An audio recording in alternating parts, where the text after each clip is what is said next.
is Yair Davidiy speaking to you from Brit-Am in the territory of Judah, near Bethlehem. And today we're going to discuss Dolmens.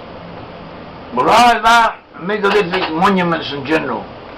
Dolmens, megalithic monuments, they are interchangeable terms. Strictly speaking, dolmens are tables. Dolmens are the monuments where you have 2 or 3 or 4 or more stone pillars, and on them you have another stone laid out as a sort of a roof, as a table, as if to say. So that is what a dolmen is, strictly speaking. But the term is also used for megalithic monuments in general, for all monuments associated with dolmens, standing stones, cairns, which were piles of stones built around dolmens, and so on. All of them are considered, are spoken of together because they're associated with the same culture, the same people built them, and sometimes the different aspects are interlocked with each other. And we have information that the ancient Hebrews built dolmens. They set up dolmens. They set up these megalithic monuments. And then when they were exiled, they continued to set them up. We have the knowledge that there were 12 tribes of Israel. These 12 tribes divided into 2 different sections. The northern section comprised 10 tribes. It was taken over by the Assyrians, and its traces have been lost. It has been lost to history. They lost consciousness of who they were, but they stayed together. So the Midrash, the rabbinical Midrash, is the same. It says, not in the place where the 10 tribes were exiled was Judah exiled.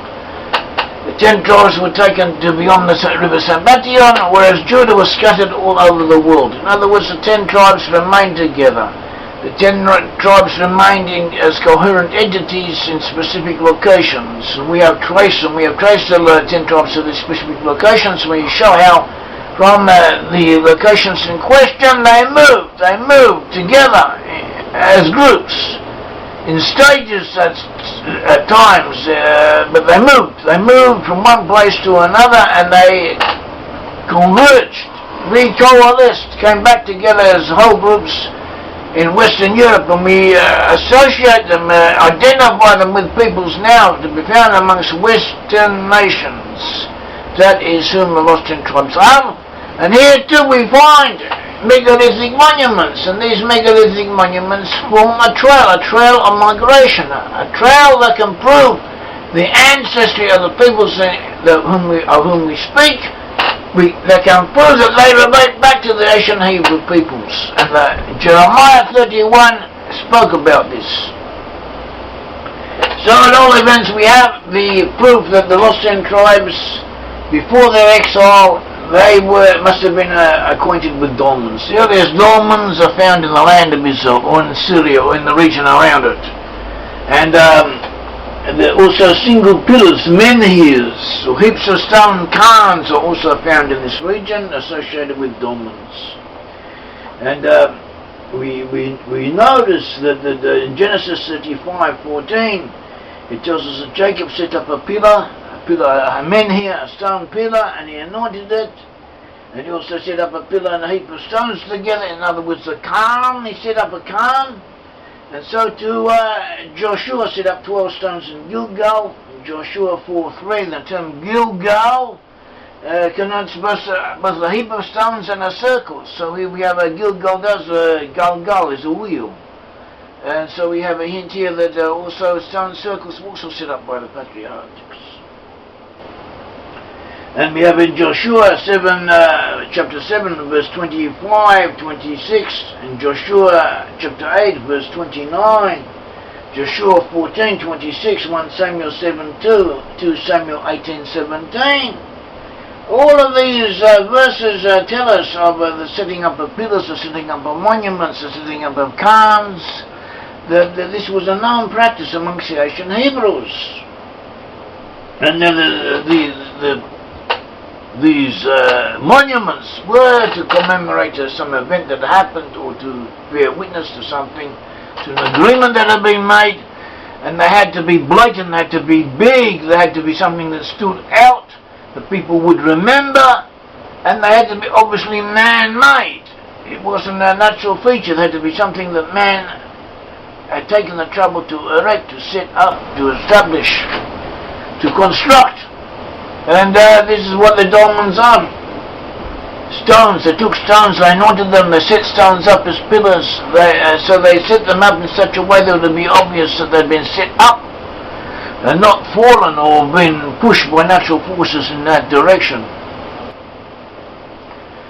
And we also have another point of interest, that often the stone monuments that the sages or the early Hebrews set up, according to the Bible, they were close to oak trees. See in Genesis 35 verse 7 to 14, Joshua 24:26, Judges 6:11 and 6:21. And later on we find amongst the Western so-called Celtic peoples, the peoples in the British Isles, the peoples in France, the peoples in the West, in Ireland and so on, we find them linked to Dolmens, Druids, and also they incorporate reverence for the oak tree in their cult. So perhaps this is harking back to the ancient Hebrews, who also seem to have attributed some type of special significance to the oak tree. And at all events, we find these dolmens, we find megalithic monuments, we find them in the land of Israel, we find them in Syria and the neighbouring regions, and we find them in Judah, and we find them in Jordan. And all of these regions were areas where the 10 tribes, or the 12 tribes actually, were to be found. They had spread, the 12 tribes of Israel, and one state ruled, had spread over the whole region from the Nile up to the Euphrates. They spread over all that area. They didn't drive out all the peoples in those countries that they were supposed to do, but they did rule over that region, and they did settle in those areas. Even though they lost their hold on some of the regions quite early, but they had been there, and they had been spread in the expanse that we're speaking of. And these dolmens are referred to by the local Arabs as Kubub in Israel, the graves of the children of Israel. Sometimes dolmens were used as graves. People were buried there, but this was not the primary purpose. They're not always used as graves, first of all. Often they're not used as graves. Sometimes hundreds and thousands of them. We hold whole fields of dolmens and no graves there. But in some cases they were used as graves. And they're referred to as graves, and Arabs referred to them as the graves of the children of Israel. So the Arab tradition did associate them with the children of Israel, with the Israelites. And certain features of these graves, such as the existence of cup holes and an inclination of 23 degrees of the roof stone, and the general appearance, everything in effect that you find of these graves pertaining to these stones, of these dolmens, pertaining to these dolmens in the western area of the land of Israel, in Jordan and in Syria. You find them also in the British Isles and in the west. And Jeremiah had exhorted the Israelites. He said in Jeremiah 31 verse 21, set yourselves up waymarks, make high heaps, set your hind heart towards the highways, the way you went in. Turn again, O Virgin of Israel, turn again to these your cities. And this word, translated as waymarks in Hebrew, is Zionim. I used the modern Hebrew incidentally to express a stone monument. Literally it just means a marker, but it has been understood to mean some type of stone monument. And it says make high heaps, and so the Radak and the Abarbanel and other commentators say that it meant in fact dolmens or something similar to menhirs with stone heaps. menhir stone pillars with high heaps of stones around them, which is what the dolmens and the menhirs were all about. And they were told to do this, and they were told that because of this, through this, they would be enabled to know the pathway back to the cities that they came from in the end times when they wished to return. So this does not mean that everywhere we find dolmens and we find these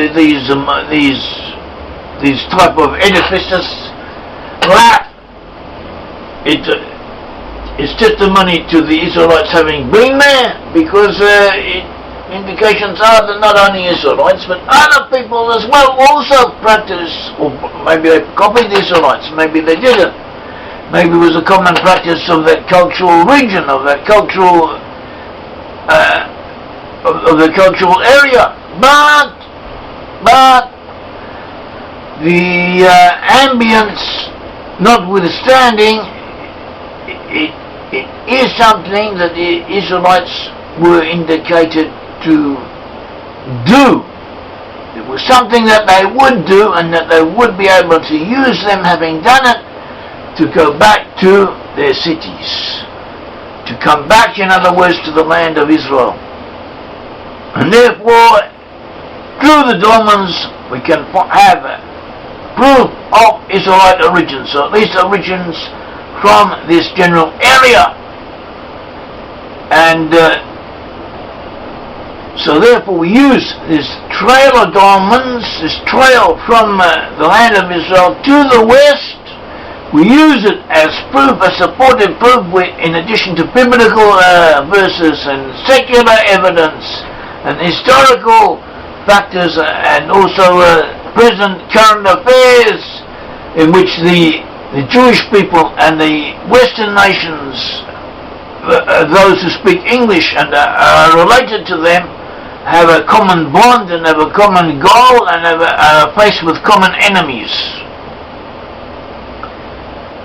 And that they had a common ancestry stands to reason, or fits in with everything else.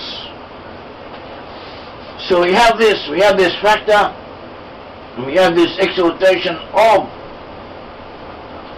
Jeremiah saying to the Israelites, to the exiled Israelites. Jeremiah 31 and the verses around it are speaking about the lost 10 tribes. He's speaking about Ephraim. Look at it.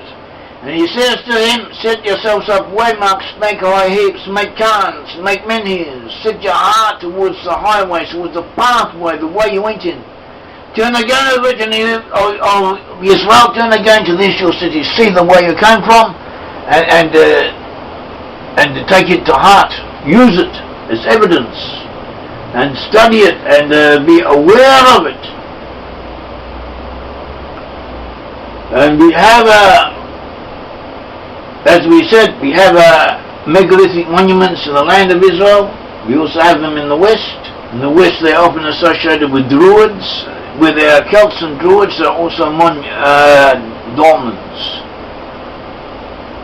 And what we're saying, that they relate to specific people. So this, in the past, quite a few different authorities have raised this possibility. It is not something we are inventing, or something new that we are bringing forward. It's a known school of thought concerning the Dolmens, that in ancient times was a migrating people who set up these pathways along the way. We have this. We have in Cambridge Ancient History, in volume 2. It says, page 599. It says the distribution of these megalithic monuments is not inconsistent with a migration theory. It is not inconsistent with a migration theory.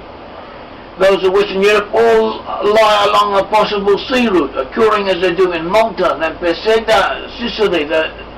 Those of Southeast Italy must be in Auschwitz, Sardinia, Corsica, the Balearic Islands, Spain, Portugal, France, the British Isles, Belgium, Denmark, Southwest Sweden, and the German shores of the Baltic. They all delineate a path of migration.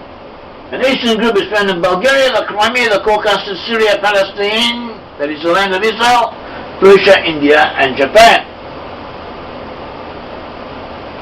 And so too, we have R.E.M. Wheeler, Prehistoric and Roman Wales, Oxford, 1925, said it's recognised that the well-marked distribution of these monuments must be coastwise, together with the occurrence of details such as cut-marked capstones and holed slabs in identical forms from Pembrokeshire, Carnarvonshire and Anglesey to Scandinavia, the Caucasus and India, indicates that the complex known as the megalithic culture, while it is distributed that may be in time and place, sprang definitely from a single seed.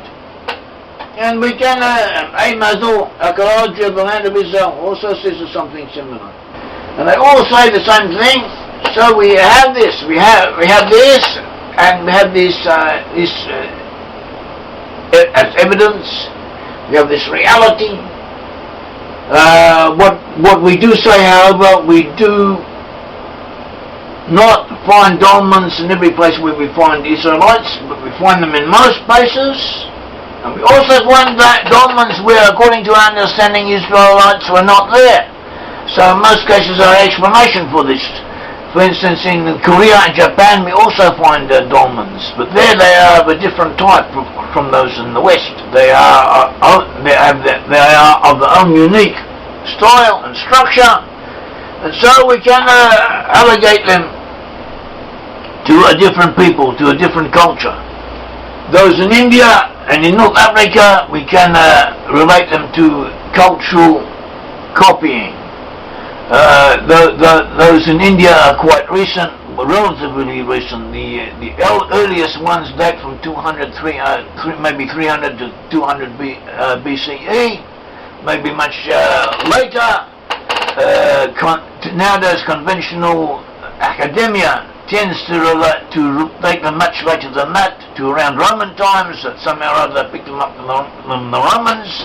And they carried on and continued erecting them and making them right down until the present, until recently. Maybe they still are making them, for all I know. That they were making dolmens in India.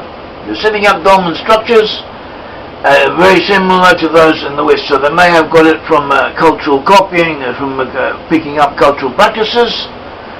We don't know. At all events, in most places where we do find them, we find them in ways that can be related to one people, and we find them amongst Western peoples.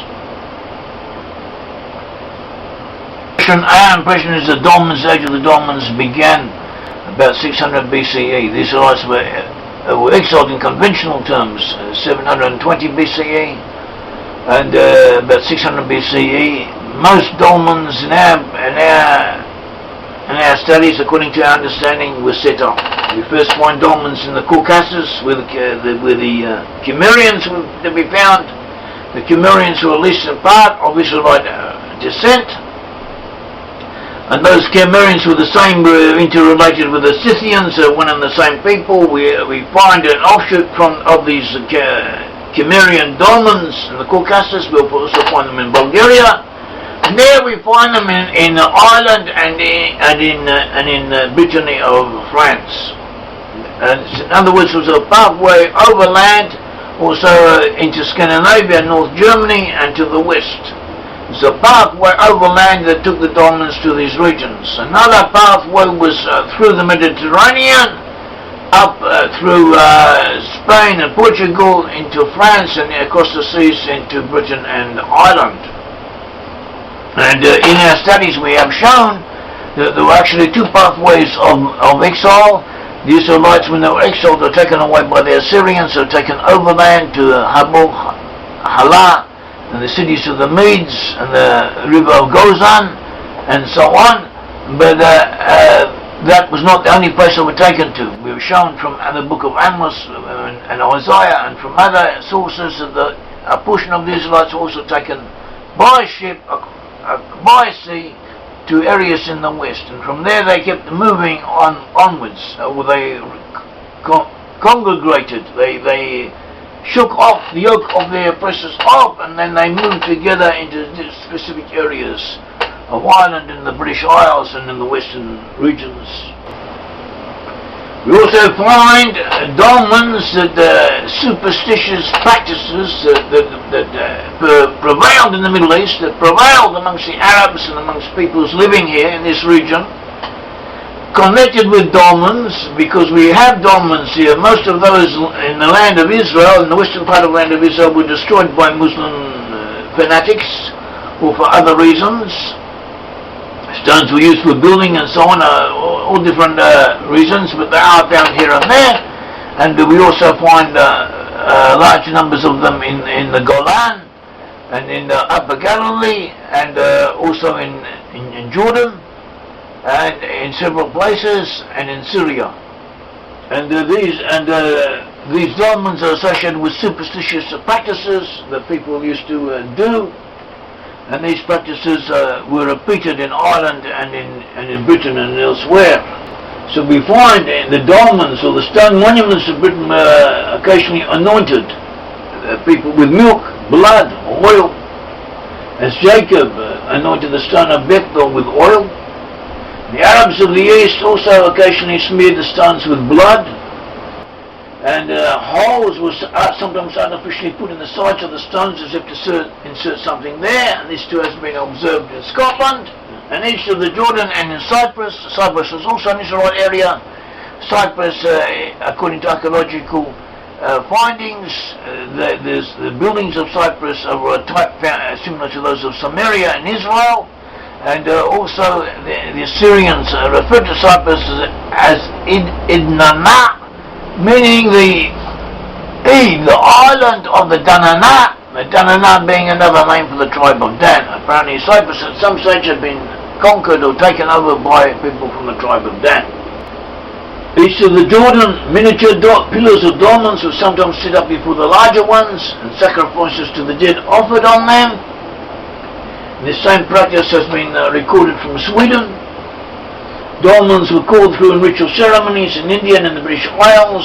Dolmens both east of the Jordan and Britain usually occur near a spring or stream. And in Ireland, a few centuries ago, the county of Down and the county of Louth settled a split between themselves and erected a mound of stones or cairn, same as Jacob and his father-in-law did. The dolmens are conventionally dated to 2000, 3000, 2000, 1500 BC or something like that. And these dates are all wrong. These dates are mistaken. The earliest dolmens, in our opinion, were erected about 600 BCE, and in many cases much later, and they continued to be set up until the Christian era, and in some places such as Scandinavia, right into the Middle Ages, and also on an island. So this, to be consistent, to be consistent, and a much later date should be accepted, because a much later date fits in with all of the evidence we have concerning them. And the only reason why they are given an earlier date is because of carbon dating, and also because of the wish of people in academia to stratify their findings according to an evolutionary progression from primitive Stone Age man to Copper Age man to the Bronze Age man to the Iron Age man, and every step along the way you go a little bit up, you evolve from a monkey to a human being, as if to say, or from a primitive person to a more civilized one. So this is very nice and very convenient, but the problem is it doesn't fit with the facts. The evidence on the ground does not allow us in every case to accommodate this type of scenario.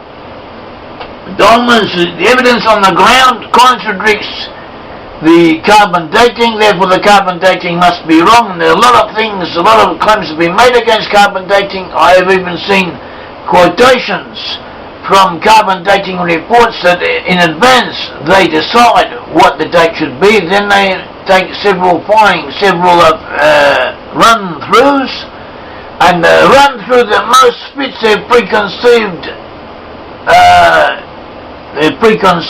determination, that is the one that will be considered the real run-through, the proper, the correct, genuine one, and the others will be considered to have been contaminated or or somehow or other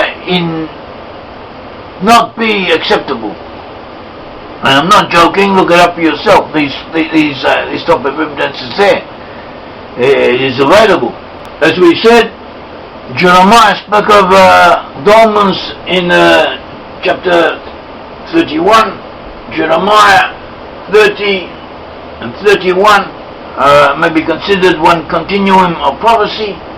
And it's all linked up, it's all connected to the subject of Dolmens and to the lost in tribes of Israel.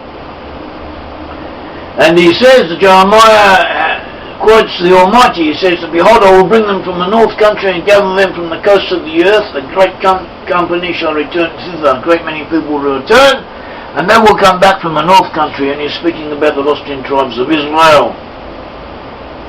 Well, he says, 31:9, "For I am a father to Israel, and Ephraim is my firstborn." Ephraim represents the lost in tribes of Israel.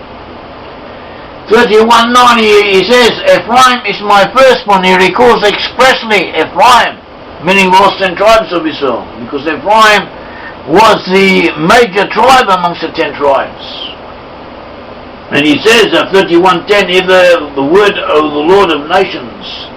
Hear the word of the Lord of nations, and declare it in the isles of Pharaoh. And say, he that scattered Israel shall gather him as a shepherd does his flock." So he's speaking about islands, in other words, isles. The British Isles. "For the Lord has redeemed Jacob and ransomed him from the hand of he that was stronger than he." So too, Jeremiah 31:15-17 speaks of Rachel, the mother of the tribes of Joseph of Benjamin, how she is weeping for her children who have gone into exile. And he recalls once again Ephraim, "Surely I have heard Ephraim bemoaning himself, saying, you have chastised me, and I was chastised as an eagle, unaccustomed to the yoke." An eagle, unaccustomed to the yoke. Eagle, an eagle unaccustomed to the yoke, and biblical Hebrew, angle. In other words, the name for the English people, the Angles, England is named after the Angles, is given in this verse, connecting it to Ephraim. And this section is connecting it to the Dolmens and to megalithic monuments in general. "Turn to me, and I shall be turned to you, for you are the Lord my God." And he goes on, 31:20, "He's not Ephraim, my dear son. He's not Ephraim, my dear son. He's not Ephraim, my dear son. Is he not a present child? When I spake against him, I do earnestly remember him still. Therefore all my bowels are troubled for him. I will surely have mercy upon him." And in 31:21, "Set yourself up waymarks, make high heaps, set up menhirs and dolmens and carns. Set your heart towards the highways, the way you went in. Turn again, O Virgin of Israel, turn again to these your cities." So that's it. The dolmens were waymarks. The dolmens tell us how the lost 10 tribes of Israel moved, where they moved. It proves that they moved from the land of Israel, and by studying them and going into it and bringing proofs about them, we can prove that the lost 10 tribes are to be found today amongst Western nations. The Lord God of Israel bless all of you. Thank you.